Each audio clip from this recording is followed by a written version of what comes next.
نون والقلم وما يسطرون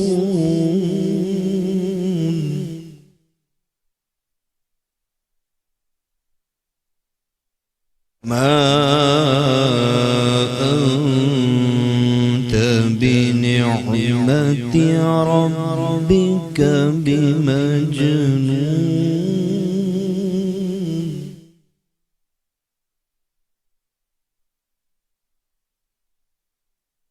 وإن لك لأجرا غير ممنون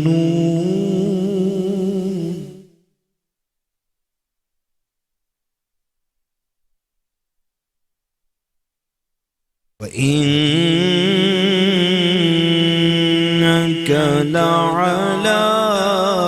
خلق عظيم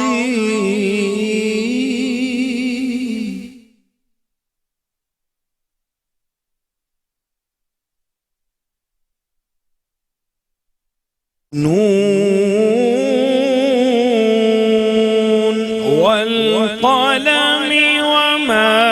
يسطرون ما أنت بنعمة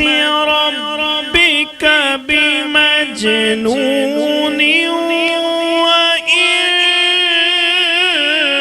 لك لأجرا غير ممنون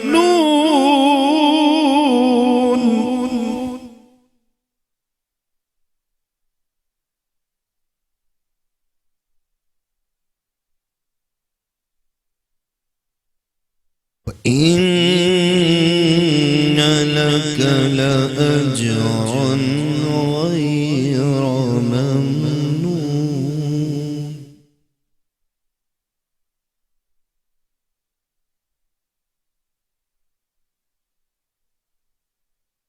وإن لك لأجرا غير ممنون وإنك لعلى خلق عظيم فستبصر ويبصرون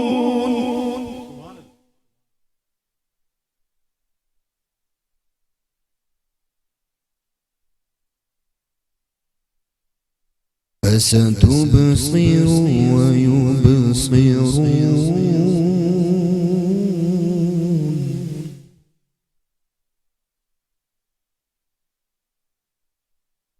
بأيكم المفتون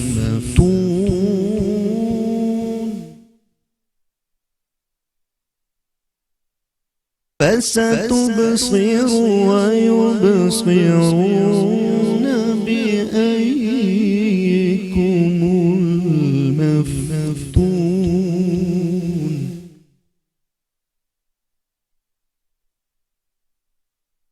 إن ربك هو أعلم بمن ضل عن سبيله وهو أعلم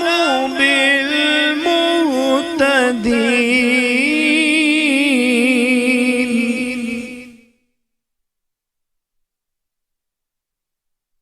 إن ربك هو أعلم بمن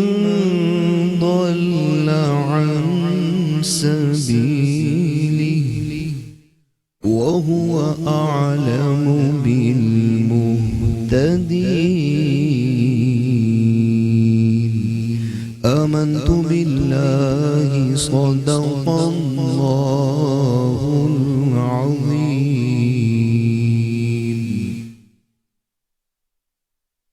سبحان اللہ جزاک اللہ. بہت شکریہ قاری فیصل چشتی آپ کا. ناظرین، قاری فیصل چشتی نے قرآن پاک کی سورہ قلم کی آیات 1 تا 7 کی تلاوت پیش کرنے کا شرف حاصل کیا۔ میں اس کا ترجمہ آپ کے سامنے پیش کرتا ہوں۔ پناہ مانگتا ہوں اللہ کی شیطان مردود سے۔ شروع اللہ کے نام سے جو بڑا مہربان نہایت رحم والا ہے۔ نون قلم کی اور جو اہل قلم لکھتے ہیں اس کی قسم کہ اے محمد صلی اللہ علیہ وآلہ وسلم تم اپنے پروردگار کے فضل سے دیوانے نہیں ہو اور تمہارے لیے بے انتہا اجر ہے اور اخلاق تمہارے بہت اعلیٰ ہیں، تو ان قریب تم بھی دیکھ لو گے اور یہ کافر بھی دیکھ لیں گے کہ تم میں سے کون دیوانہ ہے۔ تمہارا پروردگار اس کو بھی خوب جانتا ہے جو اس کے راستے سے بھٹک گیا، اور ان کو بھی خوب جانتا ہے جو سیدھے راستے پر چل رہے ہیں۔ صدق اللہ العظیم۔ اللہ تعالیٰ ہمیں قرآن پڑھنے اور اس پر عمل کرنے کی توفیق عطا فرمائے، آمین ثم آمین۔ ناظرین، الحمدللہ ہماری آج کی اس ٹرانسمیشن کا باقاعدہ آغاز ہو چکا ہے، اور اس سے پہلے کہ اپنی ٹرانسمیشن کو ہم مزید آگے بڑھائیں، سب سے پہلے اپنے جو مہمانان گرامی ان کا تعارف آپ سے کرانا چاہیں گے۔ میرے پہلے مہمان اسلامک اسکالر ہیں، مختلف ٹی وی چینلز پہ بھی آپ ان کو دیکھتے ہوں گے، بہت خوبصورت انداز میں دینی مسائل بیان کرتے ہیں۔ میرے ساتھ موجود ہیں علامہ شاہد رضا قادری صاحب۔ السلام علیکم علامہ صاحب۔ وعلیکم السلام ورحمۃ اللہ۔ خوش آمدید کہتے ہیں سر آپ کو بھی خوش آمدید۔ ناظرین، اس کے علاوہ روزانہ کی طرح ہمارے ساتھ موجود ہیں ملک کے مشہور و معروف ثنا خواں، نعت خواں، پاکستان ٹیلی ویژن کے ایوارڈ یافتہ ہیں، اور اس کے علاوہ نعت گو شاعر ہیں، صاحب کلام شاعر ہیں، اور مختلف جو پاکستان ٹیلی ویژن پر جو مقابلہ نعت خوانی منعقد کیے جاتے ہیں اس کے منصفین میں سے ہوتے ہیں۔ ہمارے ساتھ موجود ہیں جناب شکیل مدنی صاحب۔ السلام علیکم۔ وعلیکم السلام۔ شکیل بھائی، آپ کو بھی خوش آمدید کہتے ہیں۔ جی بہت شکریہ۔ اور اس کے ساتھ ہی ساتھ ہم چاہیں گے کہ اپنی اس ٹرانسمیشن کو مزید آگے بڑھائیں اور اللہ تعالیٰ کی حمد و ثنا پیش کی جائے۔ درخواست کرتا ہوں اللہ تعالیٰ کے حضور حمد باری تعالیٰ پیش کرنے کی سعادت حاصل کریں۔ یہ آب و ہوا ارض و سما کچھ بھی نہیں ہے، یہ آب و ہوا ارض و سما کچھ بھی نہیں ہے، اس قادر مطلق کے سوا کچھ بھی نہیں ہے، اس قادر مطلق کے سوا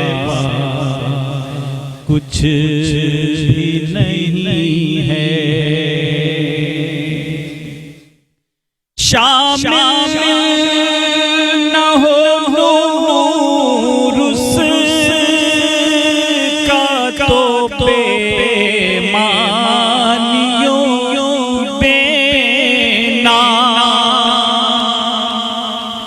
شامل نہ ہو نور اس کا تو بے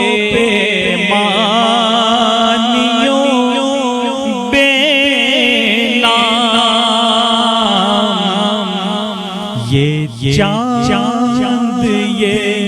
سورج یہ دیا کچھ بھی نہیں ہے، یہ چاند یہ سورج یہ دیا کچھ بھی نہیں ہے، یہ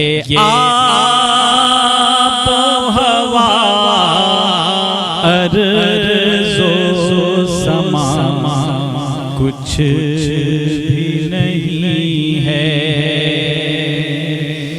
مجھ کو در سرکار پہ پہنچا دیا اس نے، مجھ کو در سرکار پہ پہنچا اس نے کسی نے کہا سجدوں کا صلہ کچھ بھی نہیں ہے۔ واہ سبحان اللہ سبحان اللہ، کیا کہنے ہیں شیخ صاحب۔ ناظرین اسی کے ساتھ یہاں ہم ایک چھوٹا سا وقفہ لینا چاہیں گے، وقفے کے بعد جب آپ کی خدمت میں حاضر ہوں گے تو قصیدہ بردہ شریف پیش کیا جائے گا، کہیں نہ جائیے گا، دیکھتے رہیے میٹرو ون نیوز کی ماہ ربیع الاول کی یہ خصوصی نشریات رحمت للعالمین صلی اللہ علیہ وآلہ وسلم۔ جی ناظرین ویلکم بیک، ایک دفعہ پھر آپ کو خوش آمدید کہتے ہیں۔ میٹرو ون نیوز کی ماہ ربیع الاول کی خصوصی نشریات ہیں رحمت للعالمین صلی اللہ علیہ وآلہ وسلم۔ ناظرین آج ہم اپنے پروگرام میں ذکر کریں گے شیب ابی طالب اور اس سفر طائف کا جس میں رسول اللہ صلی اللہ علیہ وآلہ وسلم کو بڑی پریشانیاں اور بڑی مشکلات اٹھانی پڑیں، یعنی یہ وہ زندگی ہے جو مکی زندگی ہے، اور مکی زندگی کے جو 13 سال ہیں، 13 نبوی سال، یہ بہت کٹھن ہیں، ہر جگہ سے مایوسی ہے، تمام جو کفار مکہ ہیں وہ رسول اللہ صلی اللہ علیہ وآلہ وسلم پہ مظالم ڈھا رہے ہیں۔ ناظرین ہمارے ساتھ موجود ہیں شاہد رضا قادری صاحب، اور ہم مفتی شاہد رضا قادری صاحب کی جانب جانا چاہیں گے اور علامہ صاحب سے یہ جانیں گے کہ یہ جو سر سفر طائف جس کا ذکر کیا جاتا ہے، اور خاص طور پہ رسول اللہ صلی اللہ علیہ وآلہ وسلم کی دعا جسے اللہ تعالیٰ نے مقبول کیا، کیا فرمائیں گے سر؟ بسم اللہ والحمد للہ والصلاة والسلام علی رسول اللہ۔ سرکار دو عالم صلی اللہ علیہ وسلم کی سیرت پاک اور آپ صلی اللہ علیہ وسلم کے جو نبوت کے 23 سال ہیں، یعنی اعلان نبوت سے وصال مصطفیٰ تک 23 سال میں 13 سال انتہائی کٹھن اور دشوار ہیں جو کہ مکی زندگی پر مشتمل ہیں۔ جس طرح کہ آپ نے شروع میں آغاز میں فرمایا کہ شیب ابی طالب، اس کے اندر حضور کریم صلی اللہ علیہ وسلم پر انتہائی مظالم ڈھائے گئے، انتہائی سخت زندگی کے دور اس میں گزرے، اور اللہ تعالیٰ اپنے پیارے محبوب صلی اللہ علیہ وسلم کو اس مقام پہ تسلی دے رہا ہے، تشفی دے رہا ہے کہ دیگر انبیاء کرام علیہ السلام جتنے بھی تشریف لائے ہیں ان سب پر بھی راہ حق کہنے پر، راہ حق پہ چلنے پر، دین اسلام کی تبلیغ کرنے پر مظالم ڈھائے گئے۔ حضرت نوح علیہ السلام کی زندگی کو آپ دیکھیں، حضرت زکریہ علیہ السلام کو دیکھیں، حضرت یحییٰ علیہ السلام کو دیکھیں، حضرت عیسیٰ علیہ السلام کی زندگی ہم سب کے سامنے ہے کہ انہیں بھی اس راہ حق میں ستایا گیا۔ تو حضور اکرم صلی اللہ علیہ وسلم نے فرمایا کہ دین کی راہ میں جتنا میں ستایا گیا ہوں، جتنا مجھے تکلیفیں دی گئی ہیں،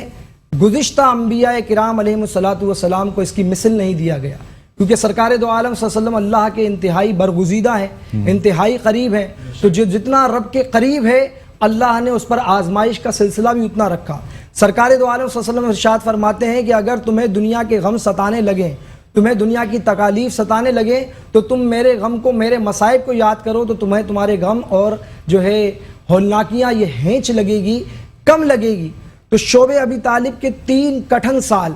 یہ کس طرح ہوئے ڈاکٹر صاحب کہ کفار مکہ جب یہ دیکھ رہے ہیں کہ مسلمانوں کی تعداد روز بروز بڑھتی چلی جا رہی ہے، اور حضرت فاروق اعظم عمر رضی اللہ تعالیٰ عنہ بھی اسلام لا چکے ہیں، حضرت امیر حمزہ بھی اسلام لا چکے ہیں، اسلام روز بروز ترقی کر رہا ہے، نجاشی کے دربار سے بھی ہمیں ذلت کا سامنا ہو چکا ہے، اب وہ یہ پلان بنا کر بیٹھے ہیں کہ مسلمانوں کو اور نبی کریم صلی اللہ علیہ وسلم کو ایک تنگ و تاریک گھاٹی کے اندر قید کر دیا جائے، اور اس کی 4 انہوں نے شرائط طے کی۔ اس شرائط کو لکھنے والا منصور بن اکرمہ، اس نے تمام کفار مکہ کو جمع کر کے یہ شرائط لکھی کہ کوئی بھی خاندان بنو ہاشم سے نہ سلام کرے گا، نہ کلام کرے گا، نہ بات چیت کرے گا، نہ ان سے کھانے پینے کا معاملہ رکھے گا، نہ تجارتی معاملہ رکھے گا، یعنی سوشل بائیکاٹ، کوئی بھی نبی کریم علیہ السلام سے کسی قسم کا کوئی تعلق نہیں رکھے گا۔ تو سرکار دو عالم صلی اللہ علیہ وسلم ابو طالب کے ساتھ شعب ابی طالب کے اندر گھاٹی میں قید ہوتے ہیں، اور فرماتے ہیں کہ یہ 3 سال اتنے کٹھن ہیں کہ سوکھے پتے کھا کر، چمڑوں کو ابال کر اس طرح زندگی کو گزارا گیا۔ یہ ہمارے ناظرین دیکھیں کہ ہمارے نبی کریم صلی اللہ علیہ وسلم نے اللہ کے دین کے لیے کتنی تکالیف برداشت کی کہ سوکھے پتے کھائے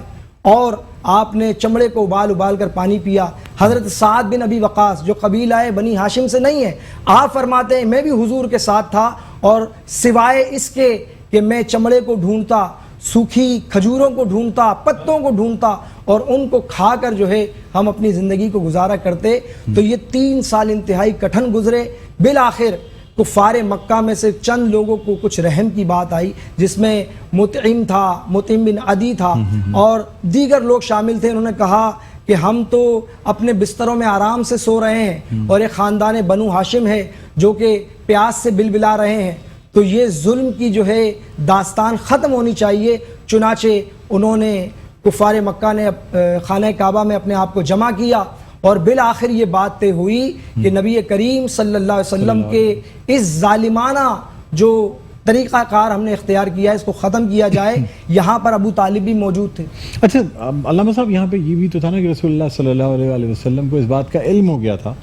کہ خانہ کعبہ میں جو شیب ابی طالب کا جو معاہدہ لگا ہوا ہے اسے دیمک چاٹ چکی ہے، جی جی، اور اب وہ موجود ہی نہیں ہے، اور جب وہ معاہدے کو دیمک نے چاٹ لیا اور یہ کفار مکہ کسی صورت ماننے کے لیے تیار نہیں تھے۔ نبی کریم صلی اللہ علیہ وسلم کے معجزوں میں سے ایک معجزہ یہ ہے، ایک معجزوں میں سے ایک معجزہ ہے کہ اللہ نے اس خبر بند دے خانہ دی، کعبہ میں سے اللہ تعالیٰ نے خبر دے دی تھی، اور جب خانہ کعبہ کا دروازہ کھولا گیا اور اس معاہدے کو نکالا گیا تو ششدر رہ گئے کفار مکہ، کیونکہ حضرت ابو طالب نے کہا کہ میرے بھتیجے نے کہا ہے اور یہ بات غلط نہیں ہو سکتی۔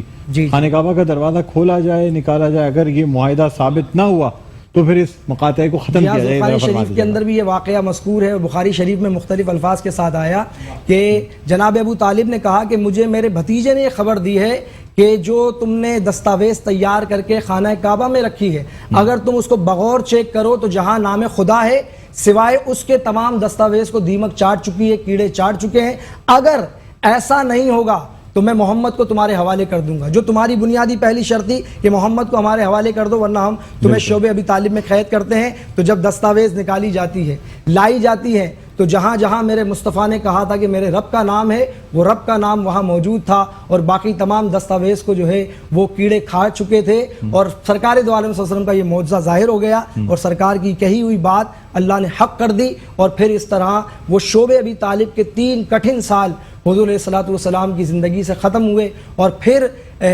بنو ہاشم کو اپنے اپنے گھروں میں آباد کیا گیا، اور یہاں تک کہ حضور علیہ الصلوۃ والسلام کی انتہائی کٹھن زندگی کے یہ 3 سال اختتام پذیر ہوئے۔ سبحان اللہ، سبحان اللہ۔ یعنی آپ دیکھیں نا کہ کس طریقے سے رسول اللہ صلی اللہ علیہ وسلم غیب کا علم رکھتے تھے اور اللہ تعالیٰ ان کو خبر دے دیا کرتا تھا۔ یہی وجہ ہے کہ حضرت ابو طالب حالانکہ اس وقت مشرف با اسلام نہیں ہے، لیکن پھر بھی وہ رسول اللہ صلی اللہ علیہ وآلہ وسلم یعنی اپنے بھتیجے کی بات پر اس قدر یقین رکھتے ہیں کہ انہوں نے کفار مکہ سے صاف کہہ دیا کہ اگر یہ اس طرح معاہدہ نہ نکلا تو پھر